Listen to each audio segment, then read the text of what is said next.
संभालना मतलब बहुत ज़्यादा बिग टास्क होता है मेरे लिए। बट यहाँ जब से आई हूँ ना तो मतलब VIP ट्रीटमेंट मिल रहा है मुझे, और मम्मी पापा तो है ही, तो मतलब बेटू को आराम से आई हूँ तो VIP ट्रीटमेंट तो मिल ही रहा है। वहाँ पर एक्चुअली मैं अकेले रहती हूँ और हस्बैंड भी मतलब सुबह ही चले जाते हैं और शाम में ही आते हैं, पूरा टाइम बेटू को मुझे ही जाना पड़ता है। बट जब से यहाँ आई हूँ तब से तो मतलब मम्मी पापा ही उसको लिए रहते हैं इतना ज़्यादा, और वो मेरे पास आती भी नहीं है। अब तो मतलब नानी नानी के पास इतना ज़्यादा मतलब कुछ करती है, जब उसको भूख लगती है या उसको दूध पीना होता है तो वही मेरे पास आती है। वो पूरा टाइम नानी नानी नानी नानी के पास ही छुपी रहती है। मैंने सोचा थोड़ा सा घर का भी सफाई करूँ, मतलब क्योंकि मम्मी के एक्चुअली मेरी मम्मी के घुटनों में थोड़ा सा, मम्मी के घुटनों में थोड़ा प्रॉब्लम है, तो मतलब मुझसे ज़्यादा काम हो नहीं पाता है। तो मैं आई तो मैंने सोचा मैं ही थोड़ा सा उनकी हेल्प करा रही थी। तो आज थोड़ा सा हम लोगों ने घर की सफाई की, तो मैं सफाई कर रही थी तो कवर को सही से अच्छे से लगा रही थी। तो मुझे अपनी शादी का एल्बम दिख गया, तो मैंने सोचा आप लोगों से शेयर ही कर लेती हूँ। एंड मेरी शादी को 2 साल हो गया है, और हमारी शादी 2022 में हुई थी, मई के महीने में। और यूपी में इतनी ज़्यादा गर्मी उस टाइम, मतलब यूपी में गर्मी और सर्दी बहुत ज़्यादा पड़ती है, तो मई में बहुत ज़्यादा गर्मी थी। और ऐसे ऐसे वैसे कर रहा था सब लोग, मतलब इतना ज़्यादा, क्योंकि एक्चुअली हमारे घर पे मतलब ये रहता है कि हमारे यहाँ ऑलमोस्ट शादियाँ, मतलब मेरी शादी को छोड़ के बाकी हमारे घर में जितनी शादियाँ हुई हैं सारी सर्दियों के मौसम में, और एक मैं ही हूँ जो मेरी शादी गर्मी के मौसम में। और इतना सब लोग परेशान हो गए थे मेरी शादी में कि आप बोलते हैं कि कभी भी नहीं करेंगे। तो फ्रेंड्स चलिए आपको मैं आपकी शादी का एल्बम दिखाती हूँ, एल्बम कैसा है, और जिन्होंने बनाया है तो आप अगर उनसे बनवाना चाहेंगे आप भी, तो मैं उनकी ID मेंशन कर दूँगी, तो आप एक बार ट्राई कर सकते हैं। अगर आपको जैसे कोलार्स बनवाना हो, फ़ोटोज़ बनवानी हो अपनी वेडिंग हो, अपनी शादी का कुछ मतलब शादी की फ़ोटोज़ हो या बच्चे की हो, किसी भी चीज़ की इससे मतलब रिलेटेड फ़ोटोज़ एंड वीडियो से, तो आप उनसे कॉन्टैक्ट कर सकते हैं। एंड उनका जो प्राइस है वो बहुत ज़्यादा नहीं है, रिजनेबल प्राइस है उनका। तो और फ्रेंड्स उन्होंने मतलब हम लोगों को गिफ्ट में शादी की ये बना कर दिया था। फ़ोटो फ्रेम कैसा लग रहा है, इसमें हमारी फ़ोटोज़, एंड ये फ़ोटो फ्रेम हम लोगों को उन्होंने गिफ्ट के तौर पे दिया है, और ये मैं अपने बेडरूम में लगाऊंगी। बट इस बार जब मैं गई थी तो कार में जगह ही नहीं थी, इतना ज़्यादा सामान हो गया था तो इसको ले नहीं जा पाई थी। बट इस बार जाऊँगी तो इसको लेके जाऊँगी, क्योंकि जो मेरा बेडरूम की बैक तो मतलब साइड है, तो मैं सोच रही हूँ इसको वहीं पर सेट करूँगी और वहीं पर ये अच्छा भी लगेगा। तो फ्रेंड्स बताइए कैसा लग रहा है। एंड फ्रेंड्स ये देखिए, एंड फ्रेंड्स ये वाला पोज़ जब हम लोग गार्डन में कर रहे थे तो सारी फैमिली मेम्बर सब देख रहे थे, तो इतना ज़्यादा शर्म आ रही थी। मैं तो इतना नहीं शर्माती, बट मेरे हस्बैंड को तो बहुत ज़्यादा ही वो शर्मीले हैं। एंड ये सारे पोज़ हमारे गार्डन के हैं, और कुछ पोज़ तो मैंने मतलब नेट से भैया को बताया था, फ़ोटोग्राफ़र भैया को, कि ऐसे ऐसे मुझे करवाना है। तो कुछ जो पोज़ हैं वो मैंने डिसाइड किए थे, बाकी के उनका है। और फ्रेंड्स जहाँ से मेरी इंगेजमेंट हुई थी वो गेस्ट हाउस इंद्रप्रस्थ था, ये कानपुर में मेरे घर के पास में ही था। एंड ये देखिए, ये बरीक्षा बोलते हैं हमारे इधर, तो सब मतलब इंगेजमेंट होती है उसके पहले बरीक्षा होती है, तो ये बरीक्षा के लिए रेडी हो गया है। और ये मेरी सासू माँ हैं। एंड फ्रेंड्स ये देखिए बरीक्षा हो रही है, ये मेरे पापा हैं।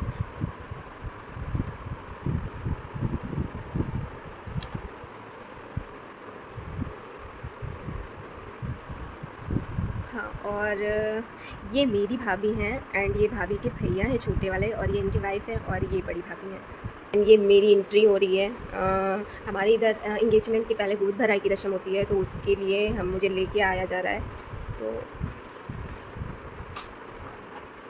ये देखिए फ्रेंड्स,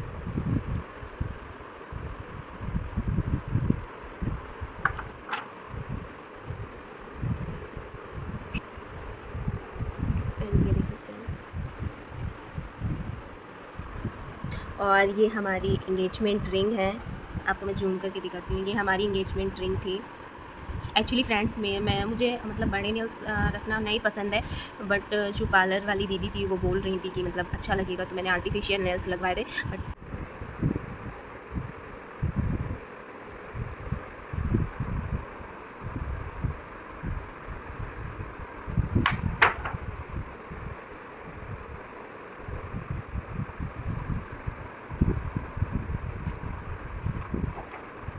एंड फ्रेंड्स, अब ये हमारी शादी की फ़ोटोज़, ये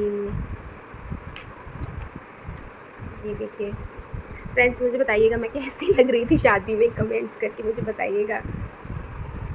एंड मेरा लहंगा कैसा लग रहा है आप लोगों को, क्योंकि फ्रेंड्स मैंने ना मतलब अधिकांश ऐसा होता है ना कि रेड रेड सब लोग लहंगा पहनते हैं, बट आजकल आप लोग समझते हैं ना कि रेड लहंगा मतलब ट्रेंड में नहीं है, तो मैंने थोड़ा सोचा कि मतलब ऐसा, और ये मैंने मतलब ये मेरा जो लहंगा है मेरी ससुराल की तरफ से आया था, तो मैंने उन लोगों से मतलब बोला भी था कि रेड नहीं होना चाहिए, क्योंकि अगर आप ये सोचो मतलब एक ही बार फिर वैसे पहन नहीं पाते हैं, तो इसलिए मैंने मतलब रेड कलर नहीं चूज़ करा था।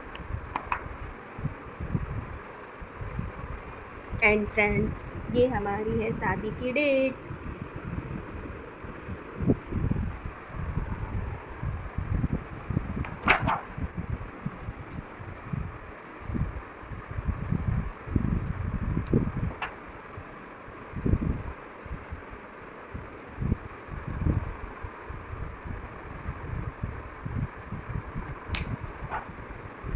और फ्रेंड्स, ये मेरा शादी का बैंकेट हॉल है जहाँ से मेरी शादी हुई थी,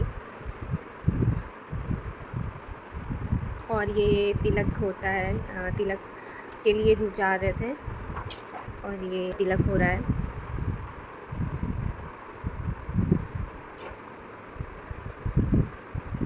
एंड ये मेरी भतीजी है, इससे तो आप मिल ही चुके होंगे। फ्रेंड्स, ये मेरी बीच वाली दी है, इनसे बड़ी भी एक दी है, इनको भी मैं अभी।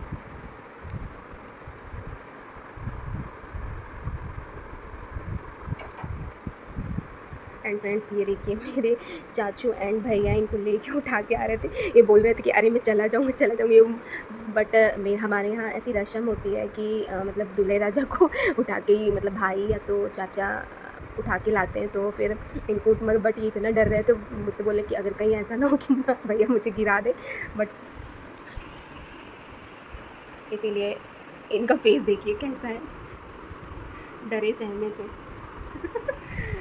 एंड फ्रेंड्स, ये मेरी एंट्री हो रही है जयमाल की, और ये देखिए लिखा है इसमें कृष्णा की दुल्हनिया।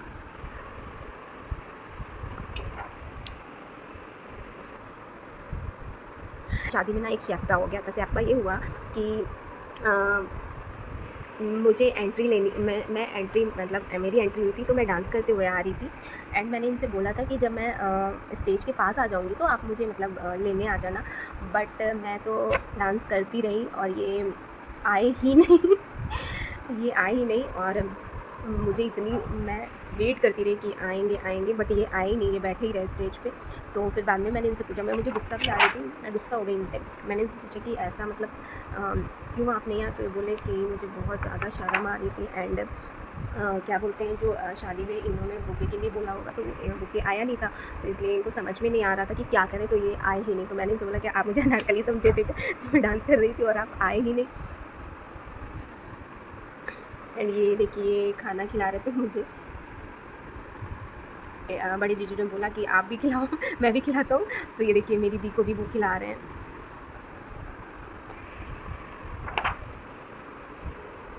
एंड ये मेरी तेल चढ़ाई की रस्म हो रही है।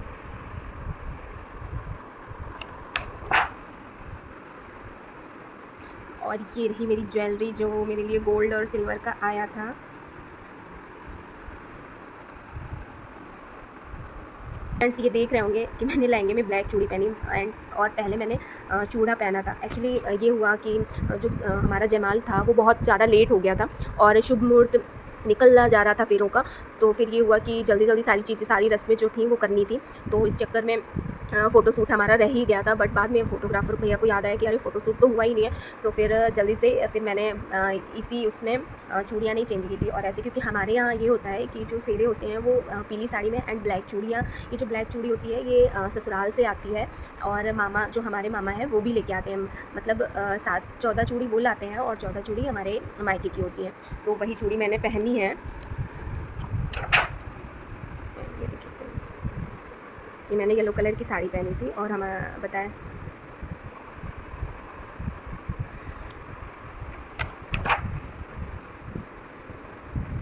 एंड फ्रेंड्स, ये मेरी बड़ी सिस्टर है, बड़ी दी हैं ये, एंड ये मेरे मामा जी हैं। और ये देखिए, ये हमारी फेरों की रस्म हो रही है।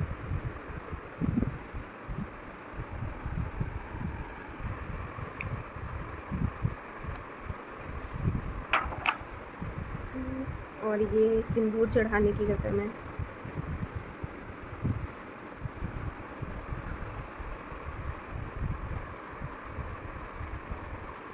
फ्रेंड्स, पता ही नहीं चलता कि 2 साल, मतलब मेरी शादी को 2 साल कंप्लीट हो गया, बट इतनी पता ही नहीं चला कि कितनी जल्दी 2 साल कंप्लीट हो गए।